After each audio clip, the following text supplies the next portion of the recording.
Azad Samaj party 25 सीटों पर लड़ेगी चुनाव। उम्मीदवारों की सूची कल होगी जारी। चंद्रशेखर आजाद की आजाद समाज पार्टी ने AIMIM के साथ गठबंधन किया है। बिहार के 25 सीटों पर पार्टी चुनाव लड़ेगी। आजाद समाज पार्टी के बिहार प्रदेश अध्यक्ष जौहर आजाद ने किशनगंज में कहा कि पार्टी के द्वारा उम्मीदवारों का चयन कर लिया गया है और कल पहली सूची जारी कर देंगे। वहीं उन्होंने बहुजन समाज पार्टी के बिहार में चुनाव लड़ने के सवाल पर बहन मायावती के ऊपर निशाना साधते हुए कहा कि 2020 के चुनावों में भी उन्होंने बड़े गठबंधन के साथ चुनाव लड़ा, लेकिन सिर्फ एक सीट पर चुनाव उन्होंने जीता था। वहीं उन्होंने कहा कि अगर भाजपा बिहार में फिर से सत्ता में आती है तो इसके जिम्मेदार तेजस्वी यादव होंगे। पत्रकार वार्ता में किशनगंज जिला अध्यक्ष वसीम अकरम खान सहित अन्य लोग मौजूद थे।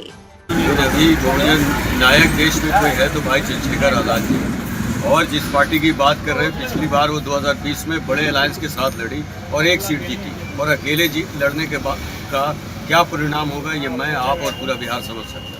मतलब क्या लगता है कि जनता नकार देगी?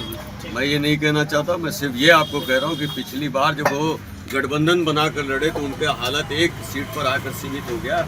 अकेले जब लड़ेंगे तो उनको कितना मैंडेट मिलेगा, कितना वोट मिलेगा, कितना समर्थन मिलेगा, ये पूरा बिहार और आप सभी पत्रकार खुद ही समझ सकते हैं। तेजस्वी यादव ने हर घर में एक युवा को नौकरी देने का दावा किया। तेजस्वी यादव जी को आपके माध्यम से सीधा संदेश कि अगर भाजपा आती है तो बिहार के सेकुलर समाज, दलित, पिछड़े और मुस्लिम समाज, ये उनको बता देना कि भाजपा के आने की सबसे बड़ी वजह अगर कोई है तो माननीय तेजस्वी यादव होंगे और राहुल गांधी होंगे, क्योंकि मिट्टी से जुड़े लोग जो संघर्ष करते रहे, जो 10 सालों से बिहार में मजलूमों की आवाज़ सड़क पर उठाते रहे, उन लोगों को उन्होंने इग्नोर किया और पूंजीपतियों को, बालू माफियाओं को, उन लोगों को टिकट देने का काम किया है। कि ऐसे में बहुजन समाज, खासकर दलित समाज और मुस्लिम समाज में बड़ा आक्रोश है। तो अगर भाजपा बिहार में आती है तो उसकी पूरी जिम्मेदारी, चूँकि हम सीमित सीट पर लड़े और इतनी सीटें उनके लिए छोड़ी है कि सरकार बनाने से कहीं ज़्यादा सीटें उनके लिए छोड़ी गई है। तो अगर वो विफल होते हैं तो बिहार के शोषित वंचित समाज को आज मैं आपके माध्यम से कहना चाहता हूं कि उनका झंडा और डंडा बिहार से गायब हो जाना चाहिए। क्या किशनगंज सीट पे भी दावेदारी की गई है आपके पार्टी के द्वारा?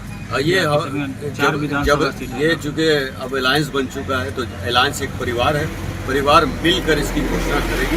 मुझे लगता है कि इसके लिए थोड़ा इंतजार करना पड़ेगा। 25 सीटों में किन किन जिलों में चुनाव? मुख्यतः जो हमारी सीटें हैं वो पटना के करीब हैं।